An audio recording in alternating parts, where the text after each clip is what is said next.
American space research agency NASA, جس کا کام space کے اندر ریسرچ اور کھوج کرنا ہے، سمندر کے 10 کلومیٹر نیچے آخر کیا ڈھونڈ رہا ہے؟ جواب ہے کہ خدا کو۔ ایسے حیرت انگیز انکشافات جو کہ یقیناً آپ کے ہوش اڑا دیں گے۔ آئیے ذرا اسے ڈیٹیل سے سمجھنے کی کوشش کرتے ہیں۔ انسان کی فطرت کے اندر یہ بات شامل ہے کہ وہ دنیا کے اندر اپنی موجودگی اور اپنے مقصد کو ہمیشہ سے تلاش کرتا آیا ہے۔ وہ یہ جاننا چاہتا ہے کہ اسے کس نے کیوں پیدا کیا، دنیا کے اندر اس کے آنے کا مقصد کیا ہے۔ ہزاروں سالوں تک چاہے اس کے تمام سوالوں کا جواب فلسفیکل ہو، لیکن آج سائنٹیفک ریسرچ کے دور کے اندر وہ ایسی کھوجیں کر چکا ہے جو کہ کسی حد تک اس کے صرف ایک سوال کا جواب دے سکتی ہیں کہ اسے کیسے اور کہاں پر پیدا کیا گیا۔ سائنٹسٹ کے مطابق آج سے 13.8 بلین سال پہلے ہماری یہ پوری یونیورس ایک نقطے کے اندر بند تھی، کچھ بھی موجود نہیں تھا۔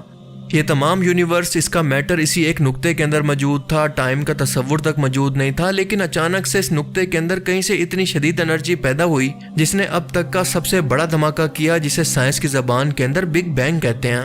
اور اسی دھماکے سے اس کائنات کی شروعات ہوئی۔ حیرت کی بات تو یہ ہے کہ اب تک تو ہم نے صرف یہی دیکھا ہے کہ فزکس کے قانون کے مطابق دھماکے کے بعد صرف اور صرف تباہی ہوتی ہے، کسی چیز کی بناوٹ یا شروعات نہیں ہوتی، لیکن ہماری کائنات کے کیس کے اندر ایسا بالکل نہیں ہوا۔ اس دھماکے کے بعد یہ کائنات سپیڈ آف لائٹ سے بھی زیادہ تیز رفتاری سے پھیلنے لگی، جسے کہتے ہیں انفلیشن پیریڈ۔ اس دھماکے کے 3,80,000 سال کے بعد یہ یونیورس ٹھنڈی ہونا شروع ہوئی، جس کی وجہ سے سب اٹامک پارٹیکلز نے گیسز اور ڈسٹ کے بادلوں کو بنایا، اور انہی گیسز اور ڈسٹ کے بادلوں کی وجہ سے، جنہیں نیبولاز کہتے ہیں، سٹارز، گلیکسیز اور تمام ایسٹرونومیکل باڈیز بنی۔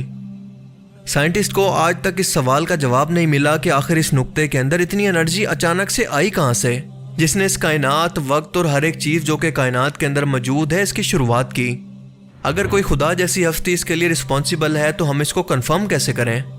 اس بات کو کنفرم کرنے کے لیے اب تک انسانوں نے جو ایڈوانس ترین دوربین خلا کے اندر بھیجی ہے، اس کا نام ہے جیمس ویب ٹیلیسکوپ۔ ہماری اس یونیورس کے اندر فاصلے اس قدر زیادہ ہیں کہ ہماری زمین سے 1 لائٹ ایئر دور کسی گلیکسی کی روشنی سپیڈ آف لائٹ سے بھی ہم تک 1 سال بعد پہنچے گی، یعنی 1 سال پرانی ہوگی۔ بالکل ایسے ہی جیسے سورج کی روشنی کو زمین تک پہنچنے کے لیے 8 منٹ کا وقت لگتا ہے، یعنی کہ سورج کی جس روشنی کو ہم ریئل ٹائم کے اندر سمجھ رہے ہوتے ہیں، دراصل وہ سورج کی 8 منٹ پرانی روشنی ہوتی ہے، اور ہم انسانوں کو کسی بھی آبجیکٹ کو دیکھنے کے لیے اس سے نکلنے والی روشنی کی ضرورت ہوتی ہے۔ اور اسی طرح سے جو بھی آبجیکٹ زمین سے جتنا دور ہوگا، اس کی روشنی ہم تک اتنا دیر سے پہنچے گی، یہاں تک کہ کچھ آبجیکٹ تو اتنا دور ہیں کہ شاید تب تک زمین کا خود کا وجود یا اس گلیکسی کا وجود بھی ختم ہو چکا ہوگا، لیکن اس کی روشنی ہم تک اب پہنچ رہی ہوگی۔ اب اس مسئلے کا حل اس طرح سے نکالا جا سکتا ہے کہ اگر ہم تک وہ روشنی دیر سے پہنچ رہی ہے تو کیوں نہ ہم کسی دوربین سے اس روشنی کو وہیں پر دیکھ لیں جہاں وہ ابھی ہم تک پہنچنے کے راستے میں ہی ہیں۔ اسی لیے جیمس ویب ٹیلیسکوپ اب تک 13.5 بلین لائٹ ایئر دور تک دیکھ چکی ہے، اس ٹائم تک جب بگ بینگ کے بعد تمام نئی گلیکسیز ابھی بن رہی تھیں۔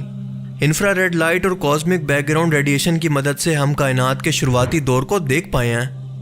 لیکن اب تک ہمارے سوال کا جواب نہیں ملا کہ یونیورس کی شروعات کرنے والی انرجی آخر آئی کہاں سے۔ کچھ سائنٹسٹ کے مطابق یہ یونیورس ملٹی ورس سے جڑی ہے، یعنی ہماری اس کائنات جیسی بے شمار کائناتیں آپس میں جڑی ہیں جو کہ اپنی شروعات کے بعد اسی طرح سے ختم ہوتی رہتی ہیں، کسی ببل کی طرح، اور اسی طرح کی ہماری یہ کائنات بھی ہے۔ پر ہمارا سوال تو پھر بھی وہیں پر آ کر رک جاتا ہے کہ ان ملٹی ورس کی شروعات کیسے ہوئی؟ یہ ایک ایسا سوال ہے جس کا اب تک سائنٹسٹ کے پاس کوئی جواب نہیں۔ انہوں نے بہت کوشش کی کہ اپنے آس پاس موجود کسی اور ایلین پلانٹ پر زندگی کو تلاش کریں تو شاید انہیں اس سوال کا جواب مل جائے، لیکن ایسا بھی ممکن نہیں ہو سکا۔ لہٰذا اب کی بار ناسا نے سمندر کا رخ کیا ہے، کیونکہ سائنٹسٹ کے مطابق ہماری یہ زمین 4.5 بلین سال پہلے بنی، اور 500 کروڑ سال تک ٹھنڈا ہونے کے بعد اس کے سمندر کے اندر ایک یونی سیلولر آرگنزم نے جنم لیا جو کہ پہلی زندہ مخلوق تھی، یعنی ایک سیل والا جاندار جو کہ بعد میں ملٹی سیلولر جاندار کے اندر بدل کر سمندر کے اندر زندگی گزار کر ایوولوشن کو طے کرتا ہوا زمین تک پہنچ جاتا ہے، اور یوں اس ایک آرگنزم سے زمین پر زندگی کی شروعات ہوتی ہے جو کہ انسانوں پر جا کر ختم ہوتی ہے۔ اگر انسان بگ بینگ تک نہیں پہنچ سکتے تو اس یونی سیلولر جاندار کی کھوج تو لگا سکتے ہیں کہ اس کو پیدا کرنے کے لیے انرجی کہاں سے اور کیسے آئی، اس کو کس نے پیدا کیا ہوگا، اور آخر کار یہی کھوج ان کو ان کے کریٹر تک پہنچا دے گی۔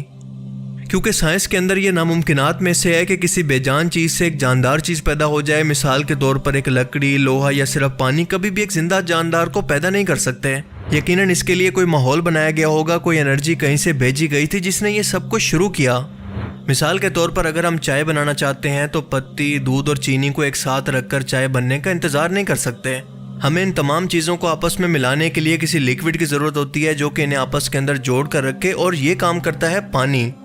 اگر ان تمام چیزوں کو پانی کے اندر ڈال بھی دیا جائے تو یہ تب بھی چائے نہیں بنا سکتے، ایک دوسرے کے اندر حل نہیں ہوں گے جب تک کہ انہیں گیس یا پھر ہیٹ کی صورت میں انرجی نہ دی جائے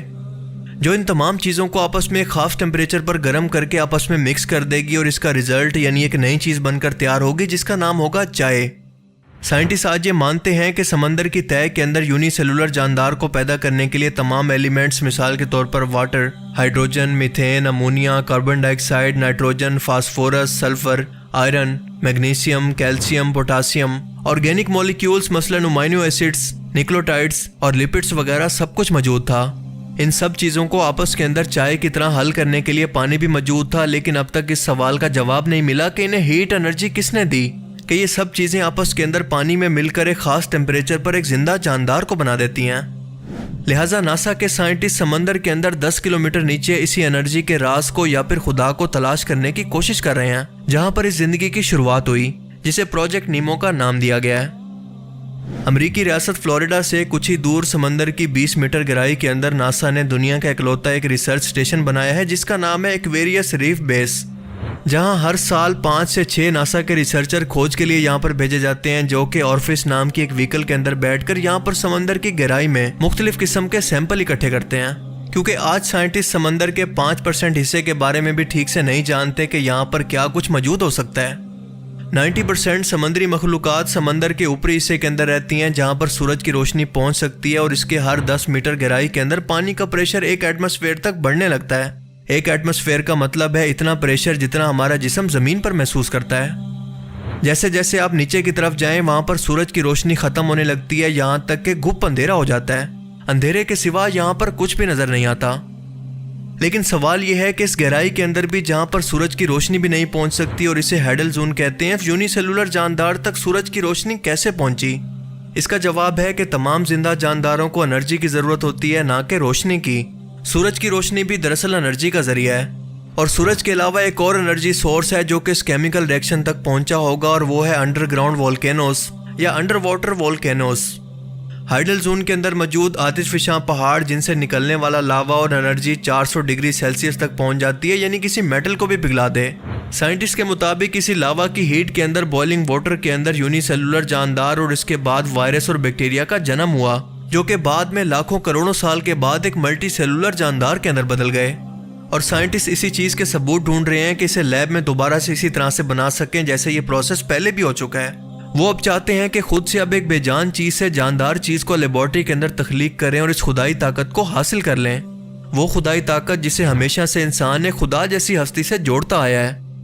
لیکن آپ کو یہ جان کر حیرت ہوگی کہ آج سے 1400 سال پہلے قرآن پاک کی سورہ الانبیاء کے اندر اللہ پاک فرماتا ہے کہ ہم نے ہر زندہ چیز کو پانی سے پیدا کیا، تو کیا کافر اب بھی ایمان نہیں لائیں گے؟ امیزنگ. آپ اندازہ کریں کہ خدا کے سوا کون سی ہستی ہے جو کہ انسانیت کی شروعات سے متعلق اتنا بڑا دعویٰ کر سکتی ہے جب دور دور تک سائنس کا وجود تک نہیں تھا. اللہ تعالیٰ انسانوں کو اس کھوج کی صورت اپنی موجودگی کا احساس کروا رہا ہے کہ وہ سامنے نہ ہونے کے باوجود بھی اپنی نشانیوں سے کس قدر ظاہر ہے، لیکن صرف عقل والوں کے لیے. اس کے علاوہ جہاں تک خدائی اختیارات حاصل کرنے کی بات ہے تو یہ انسان کی ہمیشہ سے خواہش ہو سکتی ہے جو کہ حقیقت کبھی نہیں بن سکتی، کیونکہ اگر ایسا ممکن ہو گیا تو خالق اور مخلوق کا تو فرق ہی مٹ جائے گا. لہٰذا بگ بینگ ہو، ایلین لائف ہو یا پھر سمندر کے نیچے زندگی کی شروعات کا راز، یہ سب کچھ ہمیشہ کسی مصلحت کی وجہ سے راز ہی رہے گا. اللہ تعالیٰ ہمیں سمجھنے کی اور نیک عمل کرنے کی توفیق عطا فرمائے، آمین. باقی آپ اس بارے میں کیا سوچتے ہیں؟ اپنی قیمتی رائے کا اظہار کمنٹ سیکشن میں ضرور کریں. تھینکس